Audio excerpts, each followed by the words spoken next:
All right, now we're going to get right into our lesson this morning. And our lesson for this morning is inferences, making inferences.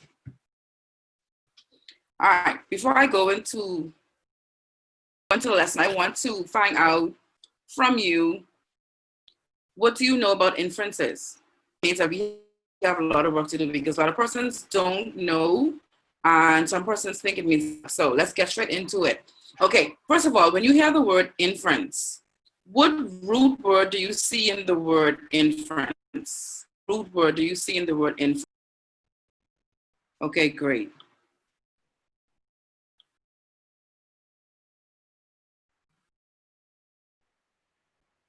All right, now before we go into the lesson, at the end of this lesson, you should be able to tell me what an inference is. Most persons say they don't know, they can't remember, that's fine. Sometimes we forget. You should be able to explain to me what textual evidence is. And of course, you should be able to make an inference at the end using textual evidence. Now, basically, we make inferences every single day of our lives, and we don't even know that we're doing it. But there's a term and a name for everything that we do in this life. So you made an inference before you even came on this virtual class. You made an inference, and you don't even know you did it. So we make inferences every day. All right. So what is an inference? Of course, we get the word infer from inference. It says an inference is a conclusion. I think someone, well, like a decision, you have to make a decision to make an inference. So it almost can be used interchangeably with drawing conclusions. Okay, so it's a conclusion reached on the basis of evidence and reasoning. Okay, it's like making and using what you know, your prior knowledge, with the evidence to make a guess. So let me give you a scenario. All right, let's say that someone comes up to you, or you go up to somebody and you start talking inside their face, and they didn't say anything to you, but they handed you a mint. What can you infer about that?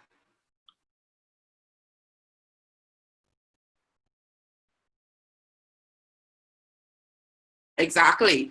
So you didn't tell them that their breath was unpleasant.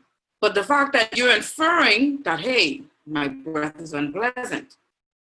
Okay? And we just give an educated guess based on what we can see, the evidence, our background knowledge. And there's a word called schema. I don't know if you want to write that down. It's SCHEMA. It's a word that we don't use often. Schema means background knowledge. It is what you know already. You weren't taught that. Okay, you came knowing that. All right, so that's what you need background knowledge. We're gonna go into that a little bit later. It's an equation on how you can make an inference. You need background knowledge, and you also need the evidence to make an inference. So just basically making an educated guess. All right. Now, inferences, make sure you can still see my screen, please. This is a screen.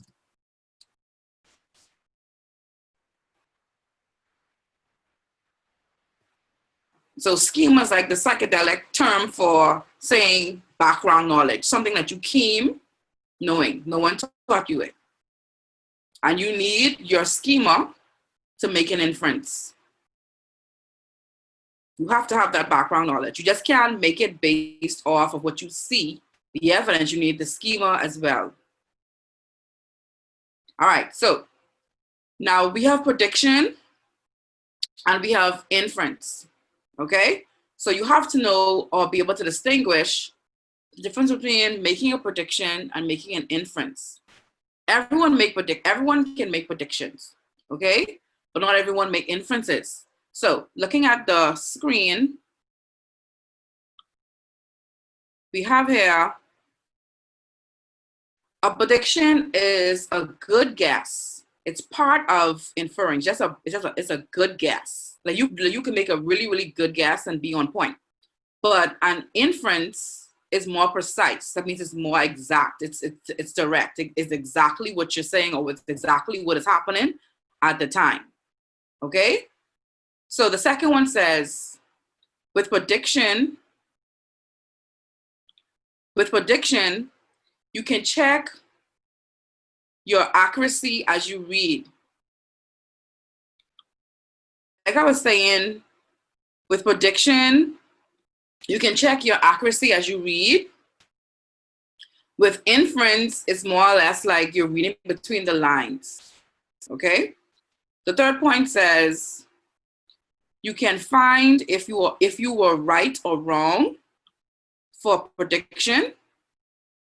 With the inference, you're like filling in your head what's happening, what is not written on the page. And this is why inferences are important, because when we read books, the author doesn't tell us everything.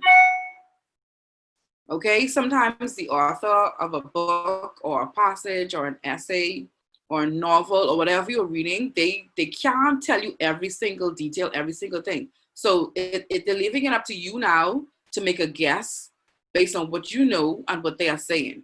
And that's why inferences are important, because you have to make educated guesses based on what you're reading. And also an inference, it comes from you. Good.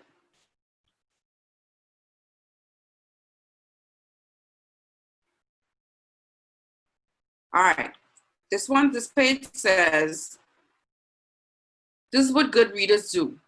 They infer to figure out what the author is saying. Okay? Like I said, the author will not tell you everything, so we have to infer to figure out what's going on in the story. Good readers also read between the lines. Okay? So like I said, but the example of the person who is in your face and you give them a mint, now that person, they have any sense, they would know what you are trying to say. So, hey, you have to go and try freshen your breath up. Good readers look for clues in pictures and or help them figure out what the book, video, or picture is all about. That's why I said inference expands beyond just reading. You can infer a picture. You can infer a video. You can infer anything, not just text or not just a story. All right, good readers keep thinking if their inference is correct or needs to be revised. So not because you are incorrect in your inference, it means that you're inferring. Do is revise it and you correct it.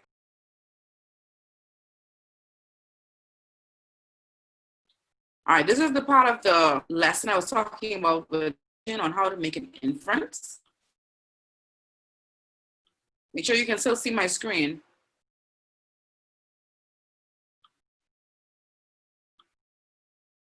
All right, how to make an inference.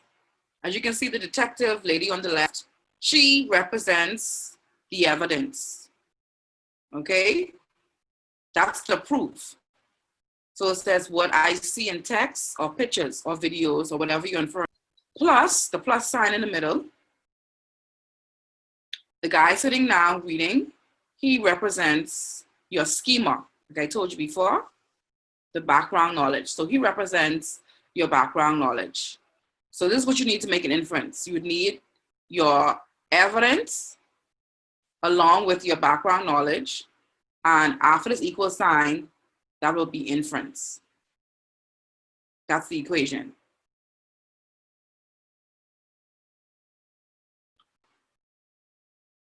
Okay, good.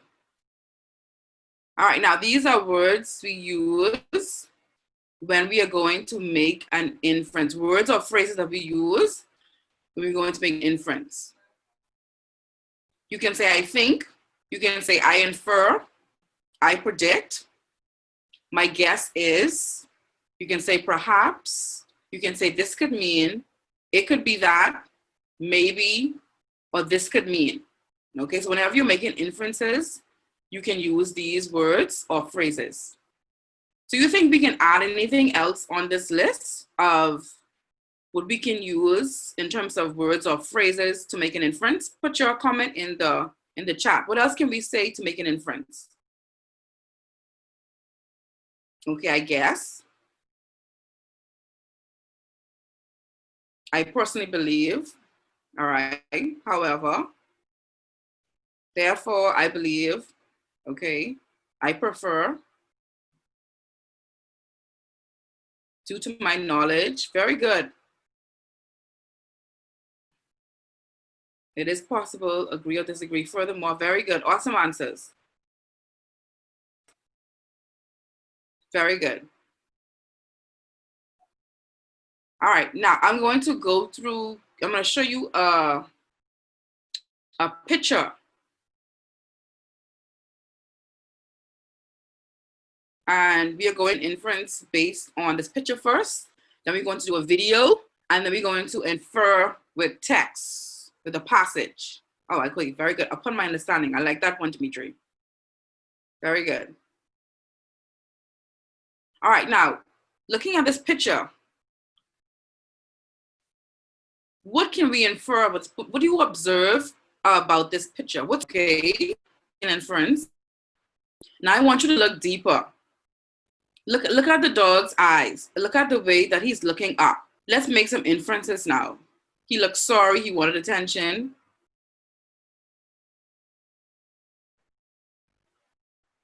Okay, wanted something to play with. Good. He's sorry. Exactly. Looking at his eyes, you can see that he is very sorry of what he did. Wanted some love. Probably sorry. He's not trained. Okay, he might not be trained, but I think looking at his eyes, he knows that he did something wrong. And he knows that he knows what's going to happen after this situation. Okay, he was hungry. Good.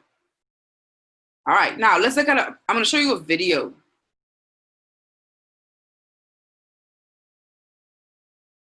Okay, let's see if I can.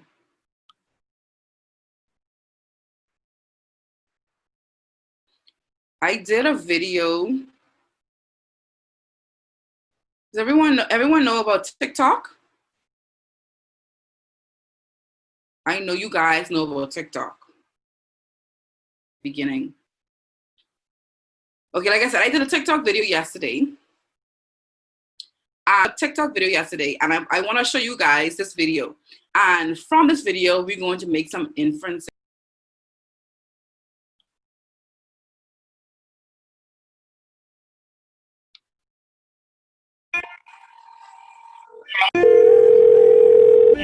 What's your emergency? Hi, I would like to order a pizza. Ma'am, you're calling 911. I know. What's your special of the day?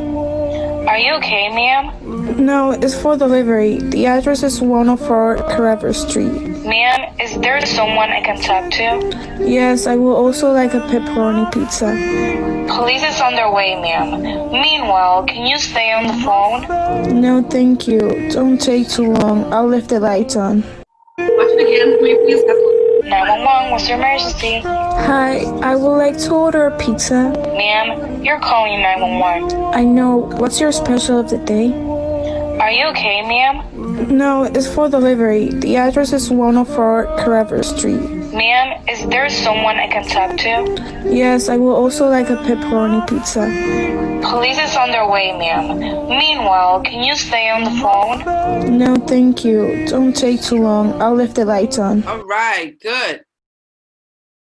Let me stop sharing. I'll keep it up so you guys can tell me. Okay, based on that video, I see persons already start putting in their answers already. Someone says domestic abuse. She looks like she was abused.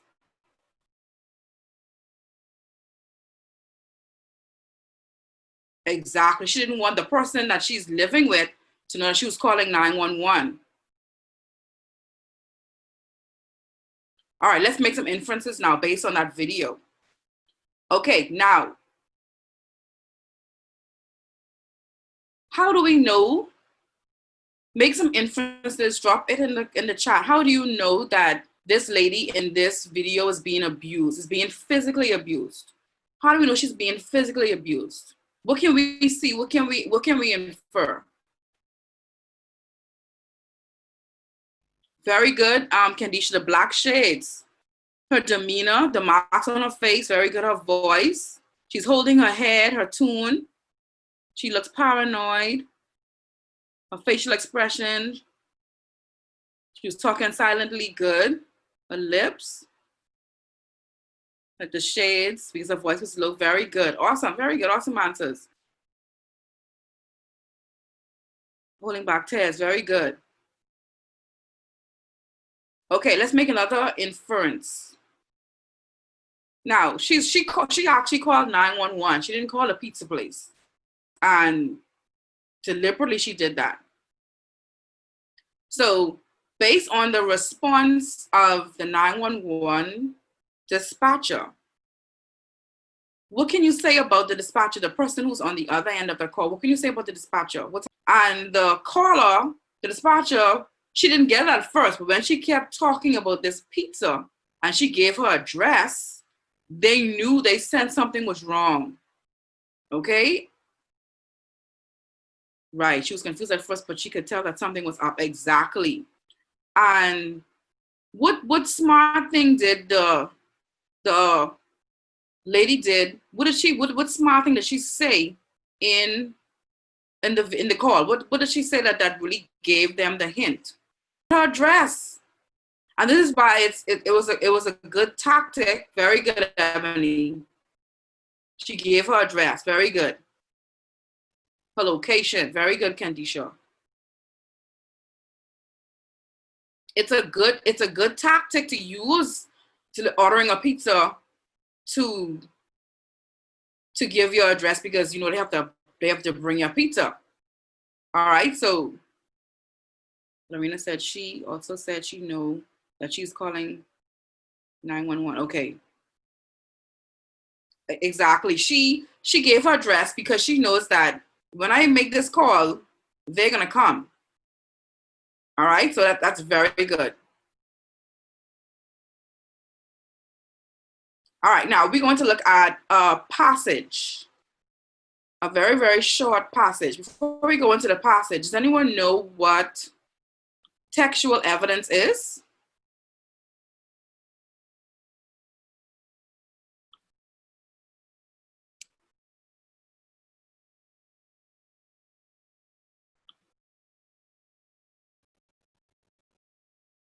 All right, someone saying no. Like context clues. Okay, good. Like could be like context clues. Evidence written in a book as a straight fact. Not really. And the source is from the text. Very good, Tashay. You said textual evidence is proof, but just, I lost it. Provided in words. Very good. Rakisha said it is the evidence that you get from the source or passage. Evidence gathered from original source. Very good. The evidence actually coming from the text. This is how you are able to make inference in the text. Now, see, we can't have textual evidence on a picture. Supporting details. Very good, Kimura. You can't have textual evidence on a picture unless you have text on a picture. You can't really have textual evidence on a video unless there's text on the video. But you can't have textual evidence in a passage because you have text in a passage. Okay? You can have it in a passage, you can have it in a poem, in a song, in a rap, in an essay, in a novel, in a book, in a story. Once you have text, text means words. Once you have the words, you are able to get the textual evidence from there. Exactly, Matthew. The passage is a text. All right, so we're going to look at a very, very short passage so that we can continue to make more inferences. We did a picture, we did a video. Now we're going to do a text, a passage.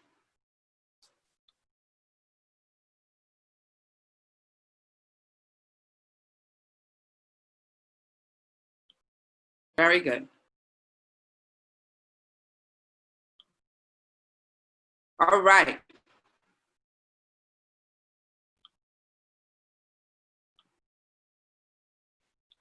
All right, this is read each passage and then respond to the questions. Each question will each question will ask you to make a logical inference based on textual details. Explain your answer by referencing the text.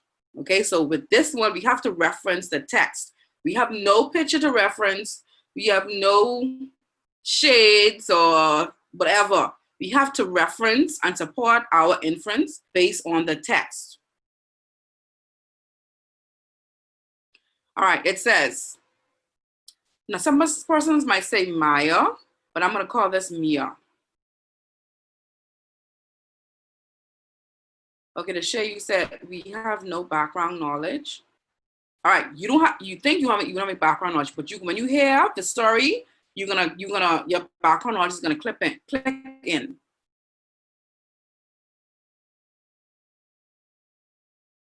Leonardo said, is this like context clues? It is similar to context clues, but not exactly like context clues. Okay, I'll read it. I know you guys can see, but I'll read it so persons who want to hear it, we can cater to them as well. Okay.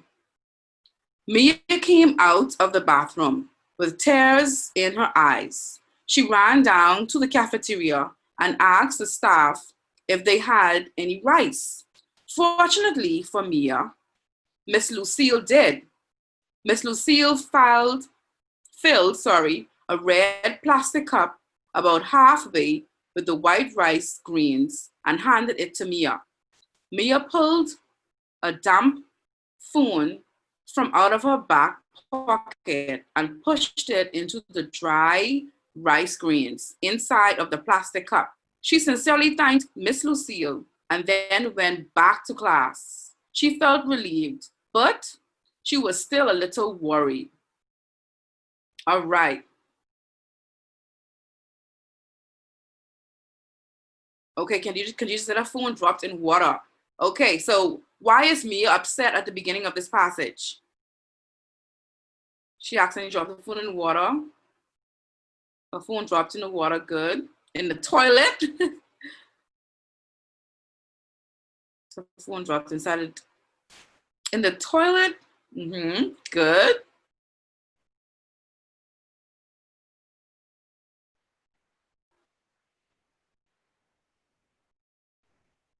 All right.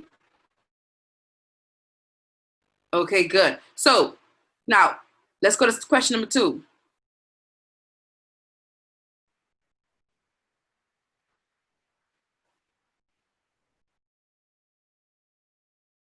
Exactly. I'm so happy that Kalma said it dropped in the sink. Now, not necessarily because she was in the bathroom, it dropped in the toilet.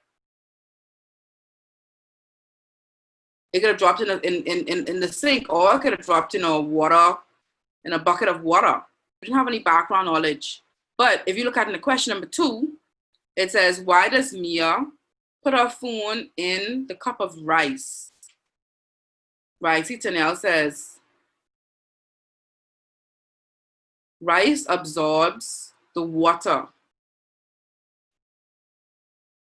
Clinton said, so it could dry insides and circuits, good. Justin says, because rice absorbs water, very good. And we know that from our own experience with technology and with cell phones dropping in water or having moisture. Okay, Mikkel. Hey, Mikkel. Mikkel said it could dry out the phone.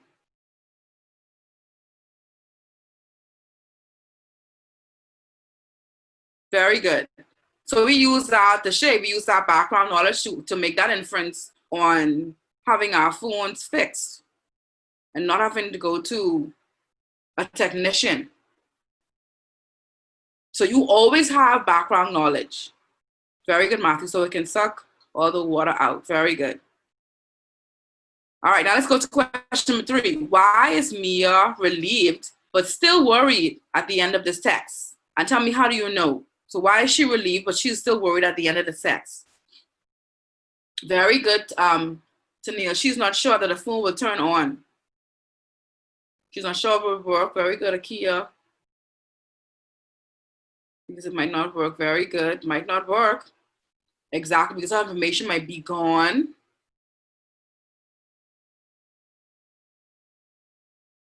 Very good. Because we know that even though the rice, put it inside the water is the old age trick, you know, we're not really sure it might turn on. And if it's one of those bubblers, it definitely might not turn on.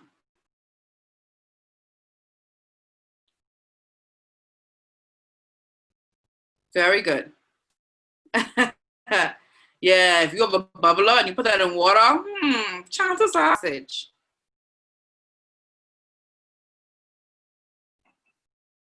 This one says Otto stuffed another candy bar in his mouth. He lay sprawled on the floor with his back against his bed. Candy wrappers surrounded him. His shirt was caught in the folds of his belly, and he had melted chocolate all over his face and hands. Ugh! He groaned weakly as he struggled to finish chewing. Suddenly, the front door opened. Otto, I'm home.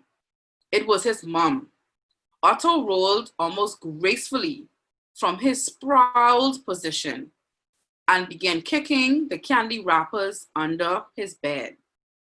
As she walked slowly up the stairs to his room, he managed to get all of the wrappers under the bed, and then he threw a blanket over them. She opened the door, took one look at his face, and knew.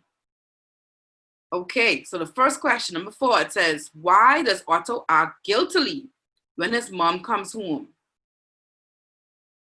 Exactly, he's probably not allowed to have candy. He knows that he isn't. Very good. He's stealing. This could mean he had diabetes and his mom doesn't know. I mean, I guess, but Tashay, you have to go back in the text. See, this is why textual evidence is very important, Tashay, because you can make that inference, but what supports that in the text? Go into the text, Tashay, and tell me what supports the fact that you said that this could mean he had diabetes and his mom doesn't know. What is in the text that can support that, Tashay? Just guessing, but don't forget now, inference is an educated guess based on what you know and the textual evidence. So there is no textual evidence that shows that Otto has diabetes and his mother doesn't know.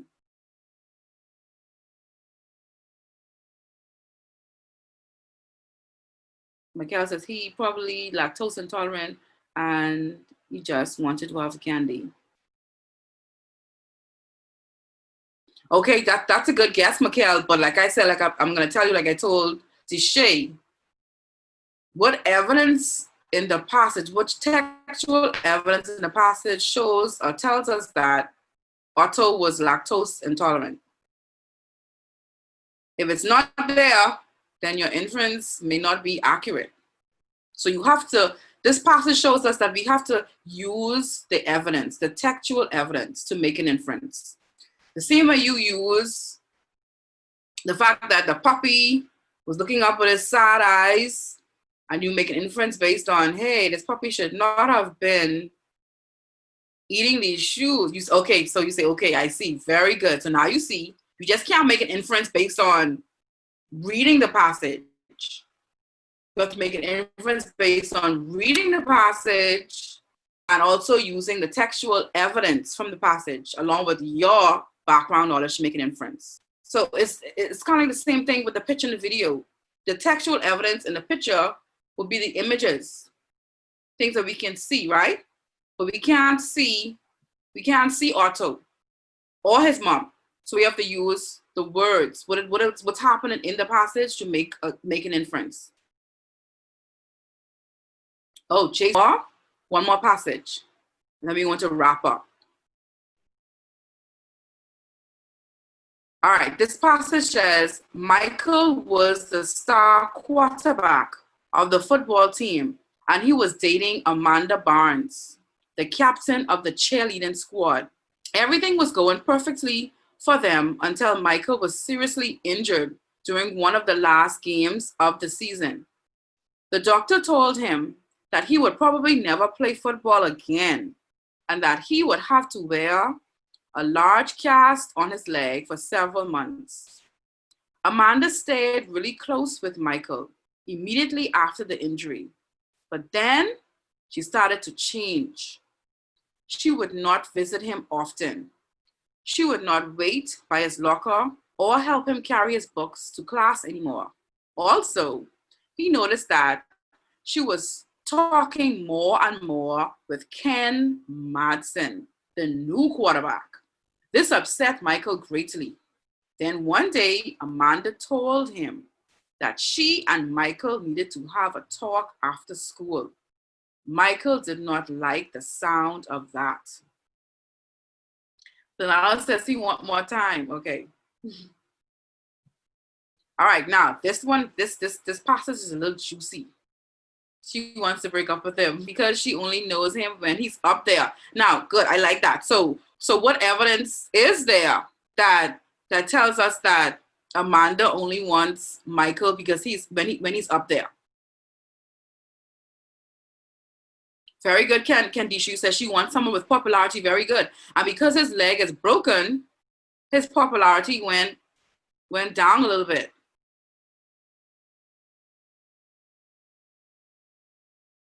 Line 7, very good. Let's count that.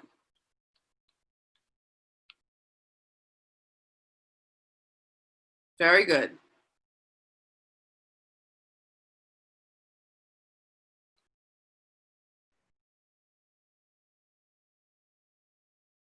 Exactly. Because of his injury, she didn't want him anymore. Can y'all see my answers? Yeah, I can see your answers, Sebastian.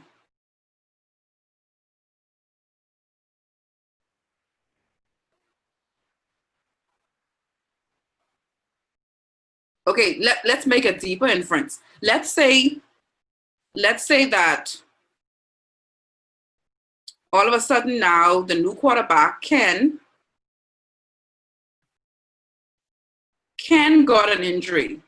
What do you think Amanda is going to do now? And then tell me why you say.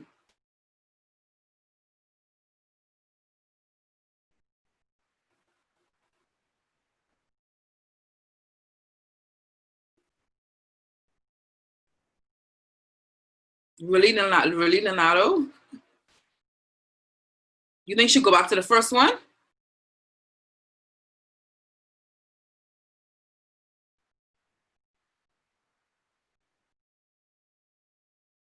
Exactly. Kendisha said because she wants a quarterback to match her being a head cheerleader. Because usually, and see, Kendisha knows that based from her prior knowledge of football, usually football and sports on the whole, usually the quarterback and the head cheerleader, they really, they are together. They are a couple.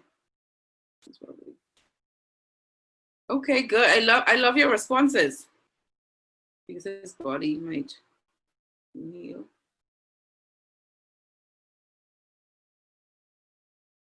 Because we'll find a new one.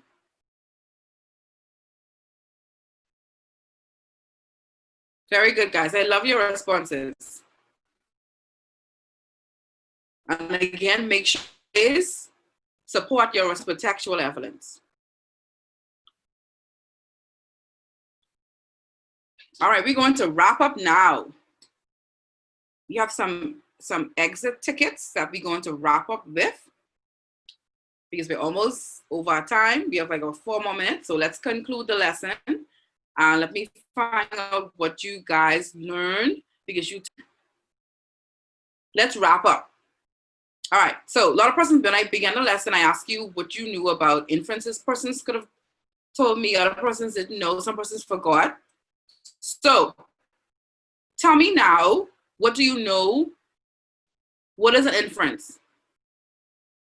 Okay, Donella says a conclusion based on evidence. Okay, good. Anything else? Remember what we said an inference is?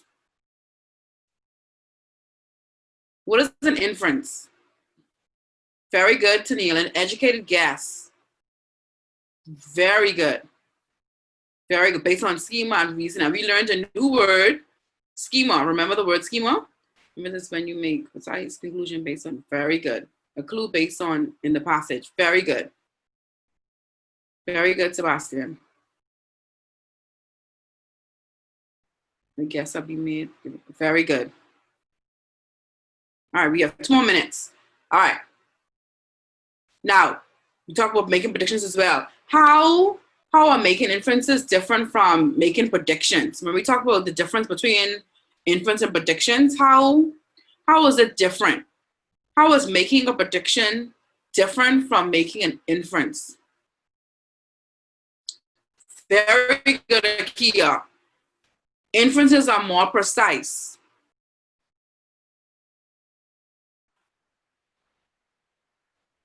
Predictions.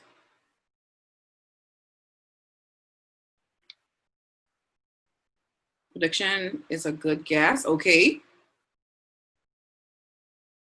Very good, Miguel. An inference comes from you.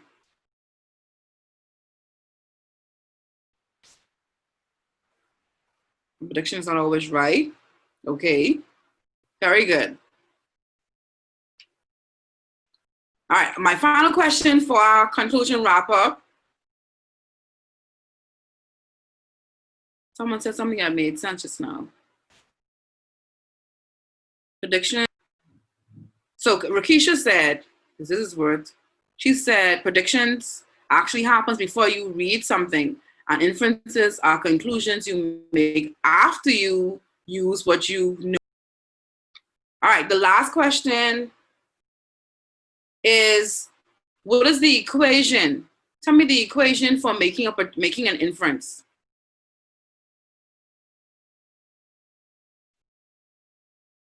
All right, the Shay said it. Very good. It's evidence plus schema. Very good. And I like you using the new word. Guys, bye. Our time is up.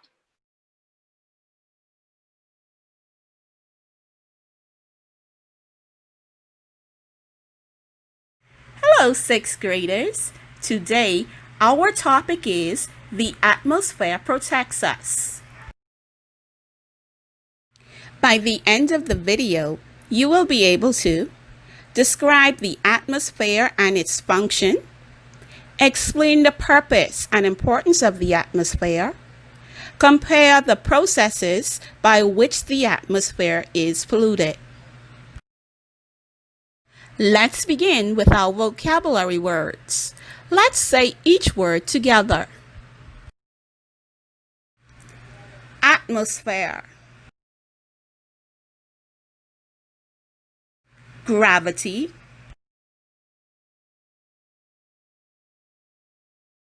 Pollution.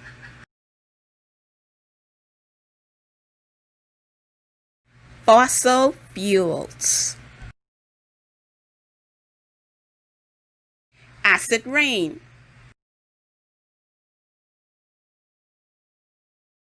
Photosynthesis.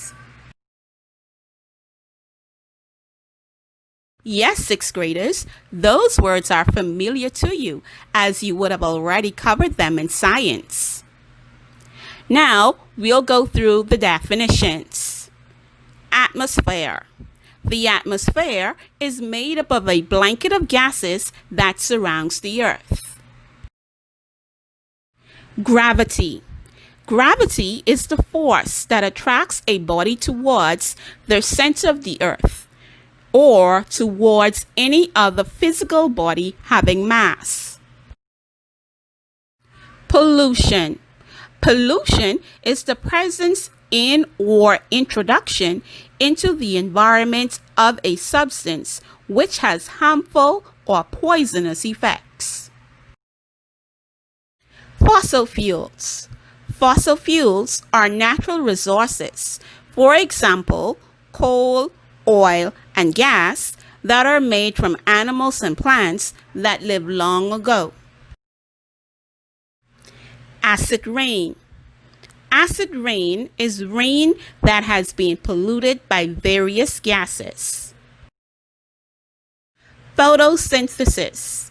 Photosynthesis is the process by which plants make their own food. What is the atmosphere? The Earth is surrounded by several layers, which together are called the atmosphere.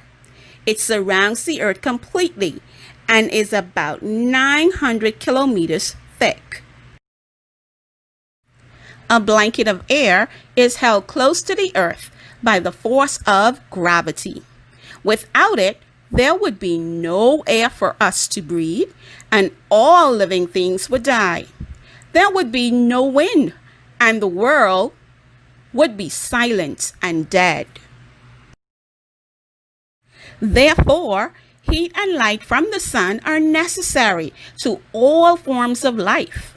The atmosphere stores heat, protects us from the bitter cold of the outer space, and shields us from the sun's harmful ultraviolet radiation.